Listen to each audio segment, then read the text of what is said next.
Hey, Vanessa, welcome to the Profit Planner podcast. Hey, Haley, I'm super excited to be here. Yes, and before we dive into the 60-second trick to increase our launch revenue by an average of 15%, I want to dive into what you do because you have an amazing podcast that a lot of Profit Planner Lounge members are listening to now. It's all about opt-ins. You're all about opt-ins. So can you give us a little background? I am a recovering WordPress and brand designer, and through my work doing WordPress and brand design, I realized that I really loved creating opt-ins and helping my clients make like an opt-in strategy. So whether they were service-based or product-based, I was always thinking up ways to help them grow their email list or grow their customers using opt-ins. So eventually I just got to the point where I was like, this is my zone of genius. This is what I love to do. People were always asking me for feedback on what they should create.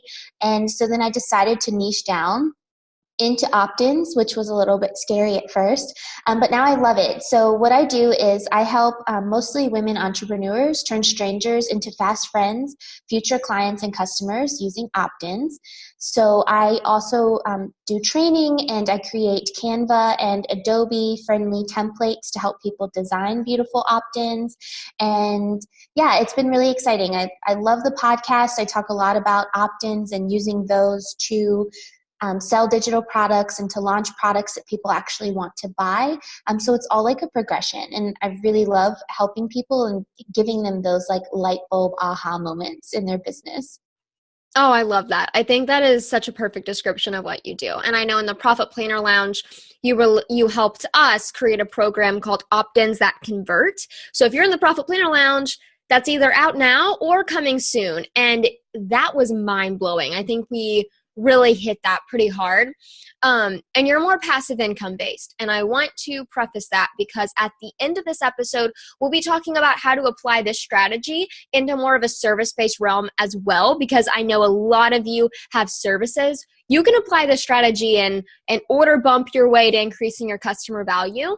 But first, I want to cover some of your more passive launches. I say passive launches, more like a passive income product, not a passive launch. Let Right. me clarify that. I know you worked your butt off. Okay, so which launch do you want to cover? And we'll go through the numbers and explain it all because I think this is so interesting. Yeah, so we can start with my very first launch, which kind of Awesome. happened by a happy accident. Okay. So I launched the opt-in toolbox, which was my very first like digital product. And I wasn't even sure if it was going to sell. Like when I launched that toolbox, I was completely service-based. I had a few passive income streams, but they weren't making me any money. So I didn't even know if this was going to work. And so I kind of stumbled my way through this launch of this toolbox. And basically what it is a set of like 35 Canva and Adobe templates for opt-ins and social media graphics, basically anything that you need to create and launch an opt-in. So I put it on pre-sale, but during the pre-sale, I was like, okay, you know what?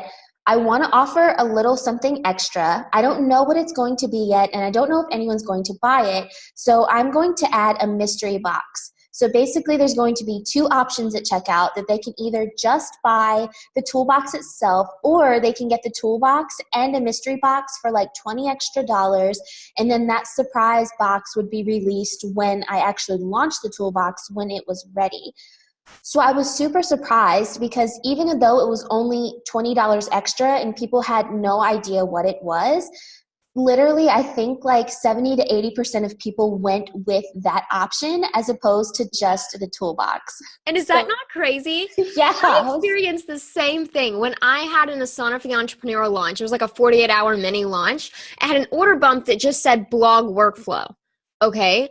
And I think it was like $25 or it was something pretty expensive. I didn't even explain what it was, but almost half the people took that order bump and it increased my launch revenue. It was like, it was so easy.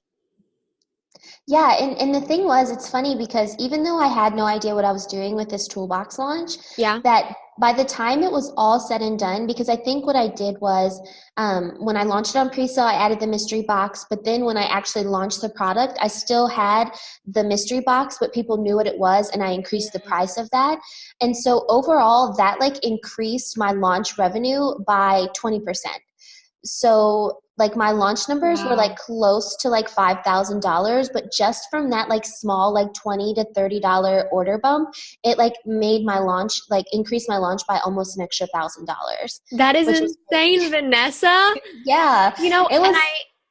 I think it speaks a lot to the psychology too aspect because we know how hard it is to get customers in the door in the first place. It is, I don't want to say hard, like we should have the mindset around it's easy, but especially at the beginning stages, it's kind of hard whenever you have a small audience. It's just tough. And so why would you not leverage the fact that they're already pulling out their credit card excited to buy? They're easy. It's like whenever you're at a makeup store and you're like, well, I'll just get that extra eyeshadow because you already have your credit card out and it's only Right, $10 more. It's the exact same concept. They don't even actually care about the eyeshadow. They're like, well, I'm already paying for this. I might as well just add extra to it because they're already right. spending money. I do the exact same thing with almost everything in my life, which is not a great habit, but yeah, leverage the psychology of that situation for sure.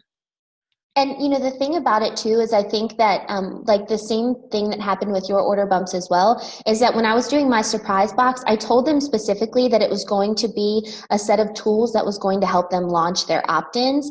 And in that particular mystery box, it was styled stock photos, and I can't remember what else I put in there, but I know it was like over 100 styled stock photos and like icons for landing pages and then patterns to use on their opt-ins. And it's kind of the same when you did your order bumps for the blog workflows, as it most people who have businesses are blogging anyway. So both of our order bumps were super relevant to the products that we were selling, which is why they were so successful. So like I think that one thing that we should know is that people need to make sure that they're doing directly relate to the product that they're trying to sell, because that's why people want to buy that extra. You know what I mean? Does that make sense? Totally makes sense. And I so agree. And I mean, like, why would you, like, let's say you had just your opt in toolbox without the order bump. Your average customer value would have been, I'm literally going to throw out numbers. This is not accurate, but let's say your average customer value would have been like $50.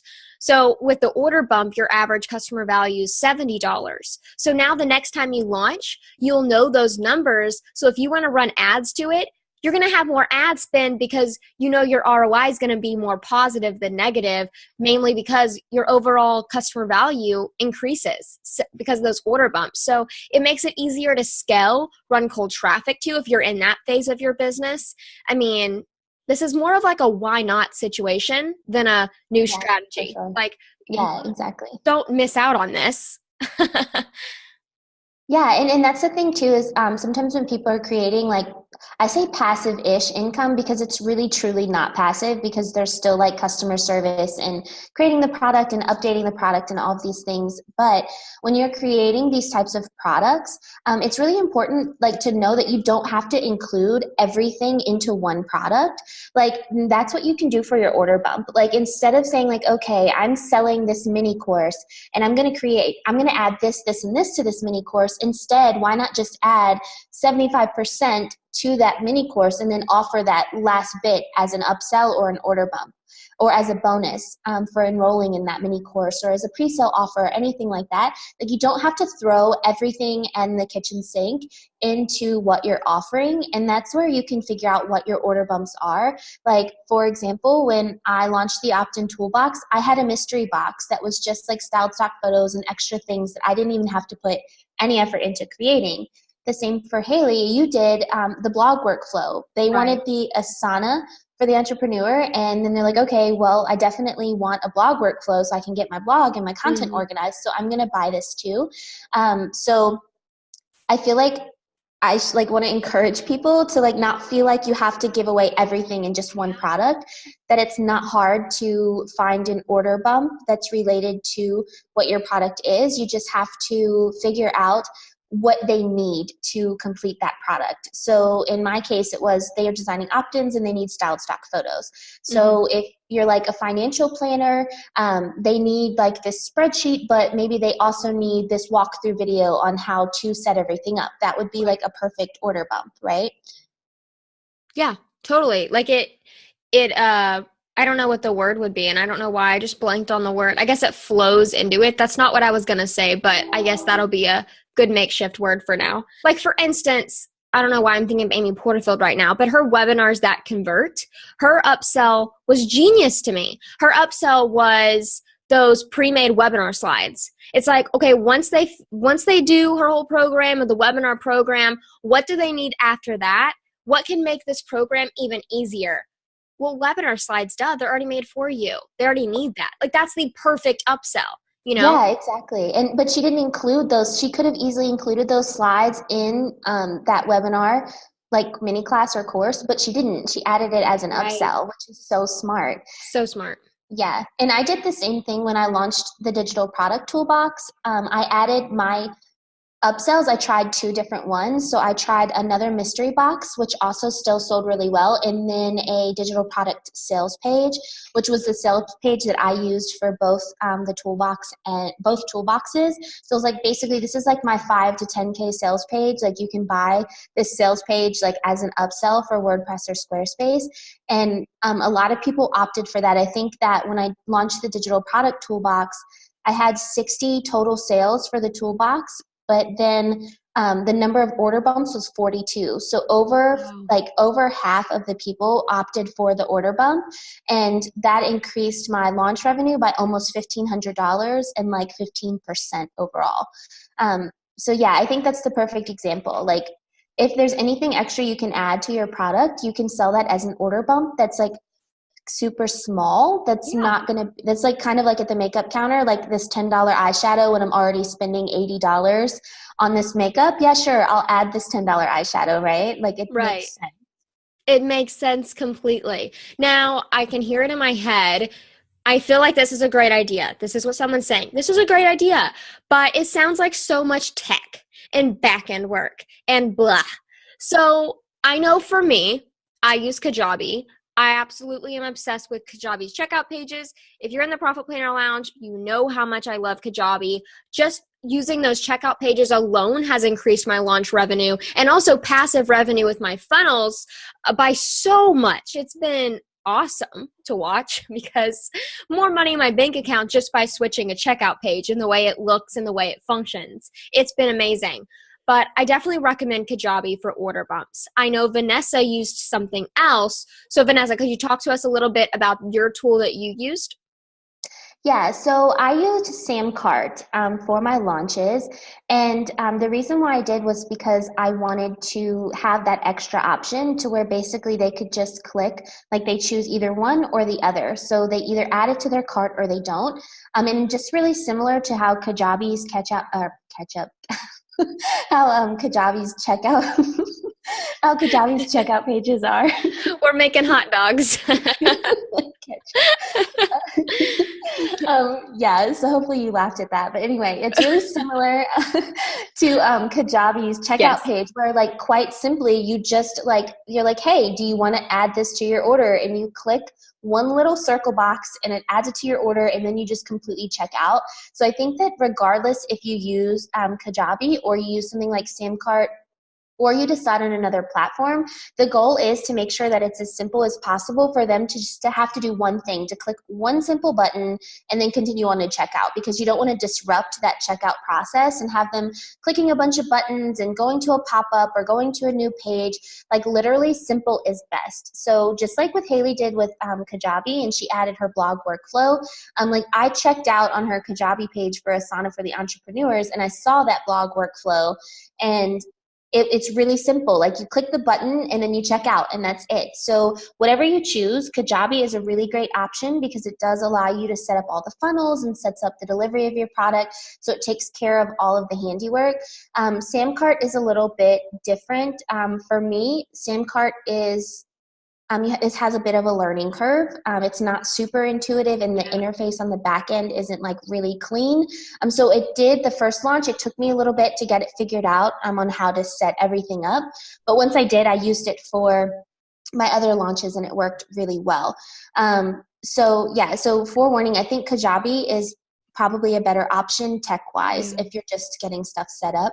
But yeah, just make it simple. So no matter what platform you do decide to use, only give them one extra step, which is adding that order bump to their cart. Don't make them go to different pages. No. Don't make them click on any buttons. Don't make them go to pop up, because if they leave that checkout page, chances are like they may not come back to finish checking out at all. So it has to be super simple, like almost like not like a mindless action, but just like, you know what I mean though? Like just like something like, okay, click, done, check out, we're good to go. So yeah, so don't make them work for that extra order bump, because then you might lose the whole order to begin with. Totally agree 100%.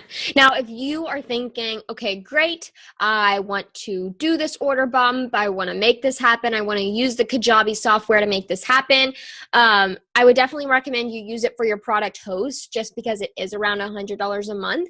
But I do have a 10% off monthly recurring coupon code and a 30-day free trial at profitplanner.co/Kajabi, Kajabi.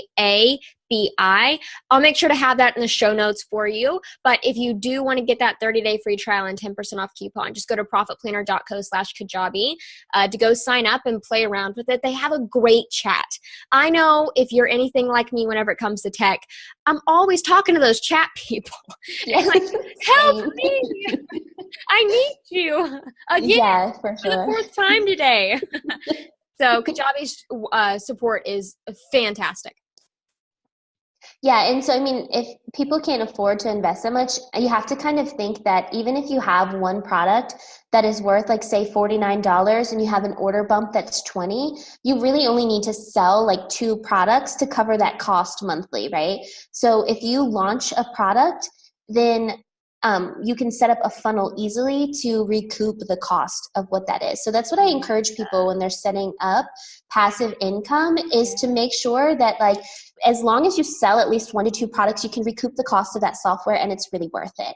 So my suggestion would be to kind of make an outline of how you want this to flow, like from an opt-in to a product to an order bump, and then choose a checkout solution that's super simple for people to like essentially just give you their money. Because when someone is ready to buy something, if they're at the checkout page, it's because they want what you're offering. So don't make it complicated. Don't make them click away. Don't make them think too much about it. And that's why I like Kajabi, because their checkout pages are super clean. There's not a ton of distractions on there, and it makes it really easy to boost your revenue up on your launches and your product sales. I love that you mentioned that, and thinking in terms of ROI, not just as if that's an expense. It's something that's going to make you more money, which is what I see all the time. And it's this money mindset issue of thinking, oh, if I spend money on this software, this is an expense. I'm paying this amount. But no, think of it as if you're putting your money in a little hole in a wall, basically, to Kajabi. But next month, you're going to get all that money back, but also way more if you actually use that software in the correct way. You're spending $100 a month to make over $1,000 a month. I mean, why wouldn't you do that? It's setting you up to scale. And what I love about Kajabi, and then we're going to have to move on because then the fangirl session will be over. But what I love most about Kajabi is that it is an all-in-one solution. You can do webinars, opt-ins. Listen to Vanessa's podcast on opt-ins, then go create opt-ins in Kajabi. You can do your basic email marketing. You can do evergreen webinars, product hosting, checkout pages, order bumps, upsells, so many things. So if you are considering it and you have no idea what to do, you can DM me on Instagram at Profit Planner, and I can send you that link directly and answer any questions that you have. Now, Vanessa, I want to move on to how we can apply everything that you've just talked about, what you've done in your launch, to a service-based business. I want to just briefly talk about this real quick, and let's give some examples. Yeah, so if you are sitting over there thinking like, okay, well, this is a cool idea, but I don't have any passive income products. Right now, I only serve clients. There is a way to do this, or a way to apply this to your service-based business to increase your client value. So when I was doing brand and WordPress design, a lot of my clients I found were always looking for the extra things like the social media branding, opt-ins, because naturally I was talking them into telling them they needed opt-ins because they did. But they would need opt-ins. They would need landing pages for their opt-ins. If I was designing a digital product for them, like an ebook, then they needed sales pages and stuff like that. So if you are a service-based business, think about what other things that your clients might need. So if your client is hiring you for a brand design package, so that includes the basics like a logo, the color palette, the typography, like the whole brand suite, the style guide, then what you can do is you can send them over their quote or their invoice. And then I know Haley said Dubsado does this, but basically what you can do is you can add another option for them to add another service on with you that relates to what you're offering them. So for example, if you're a brand designer, then you can offer them a social media branding package to go along with their brand design package. So that right there like increases your client value a couple $100s. And I used to do this. Like I said, I designed some digital products and also some physical products for a few clients of mine. And so instead of just offering them just that product, like for example, a planner or an ebook, and I was like, okay, if you can also add a sales page. And let's go beyond that, and we can add an opt-in and opt-in landing page and create a funnel for you that goes to your product so that people will buy it. And that literally increased the client value by like maybe 30 to 40% because it added hundreds of dollars to their invoice, but it was a service that they needed. Right. So I encourage all service-based businesses to do that, to have like one small service that you offer that relates to your main service that you can offer to your clients like in a super no pressure type way. I love that. Yeah, and you can easily do that with Dubsado. If you're using Dubsado, the software, if you're not, then you need to right now. But Dubsado is basically a client automation software. That's the easiest way to explain it. It automates your entire client onboarding, and there's a way to do exactly what Vanessa said, where they click a button and it automatically just updates their invoice. I mean, it's so easy within Dubsado. So I would definitely recommend going that route, using these order bump features. Whatever business you're in, you can order bump your way to increasing your customer value. Now, Vanessa, I have two questions for you. One, what is your favorite productivity tool right now? Right now, my favorite productivity tool is Asana. Mm, I use Asana for a ton of different things. I use it to manage, I have a small amount of client projects, small client projects, because I don't take a ton of clients anymore. But I manage all of my clients on Asana. I manage my group coaching program on yeah. Asana. So basically, I created a workflow for them to help them go from like an opt-in all the way to a digital product launch. So Awesome. I currently have like 15 students that are using Asana along with me to keep them on track. And then I also use Asana internally to help my design assistant and my VA keep track of tasks like that I need them to do. And honestly, I'm like such an in my head planner that Asana kind of like lets me dump out everything that needs to get done, and then it relieves that pressure of like always forgetting things and feeling like there's a million things to do. So I don't think that I could run my business as efficiently without it. So yeah, Asana is like totally my favorite for productivity. Girl, me too. But you already know that. And everyone else that's listening already knows that. So, what is your biggest productivity tip that you have? So my biggest productivity tip is to repurpose. Repurposing your content, whether that be opt-ins or blog posts, and maximizing and optimizing the content that you're already creating, like has to be my biggest tip. Like I repurpose everything in my business. Like, for example, like I have toolbox templates. I'll create one master set of templates to sell, and then I will strip all the branding and create new themes. So I'm literally creating one layout, but then I'm using that to create 2 or 3 different themes, which literally like double or triples my products. Repurposing my, like, for example, I have a live webinar. I repurpose that into opt-ins. The same thing goes with like launch emails, things like that. I'll repurpose my launch emails to use them as affiliate swipe files. I like literally repurpose everything. Like I take everything and repurpose it because I feel like there's really no point to redo over and over the work that you've already done. So if you repurpose your content, like for example, if you have a blog series on something like a 5-part series, you can repurpose that and turn it into like an opt-in or a digital product. So think about the content that you have and then repurpose it into something that helps you make money. Yes. Love that tip. And that is so, so very important. Now, you have a podcast. Can you tell me, I know we mentioned this a little bit at the beginning, but tell us a little bit about your podcast and then also the free gift that you have for everybody. Yeah, so my podcast is called the Opt-in Experience Podcast. And what I talk about on that podcast is how to use your opt-in to create an experience for your audience. And one that, again, I know I said this already, but that turns strangers into fast friends, future clients, and customers. I give all of the tips and tools and resources that I use to turn my audience into, like, quite literally, like my BFFs. Like my audience, like I love them and they love me. They're super engaged. They trust me. They love what I have to say, and I get love notes all the time. So I teach people how to use my experience to turn that into an experience for their own audiences. So I talk about opt-ins. I talk about the tech stuff of opt-ins. I talk about digital products and launching as it relates to opt-ins. So yeah, you can find it on iTunes at the Opt-in Experience. And I also have it on my blog or website, which is just vanessaryan.co/podcast. And as a free gift, I am a template designer for opt-ins and digital products. I have a free set of Canva templates for listeners that you can use to easily plug these templates into Canva, change the colors, change the fonts, add your own images, and create an opt-in for your audience. It's totally free.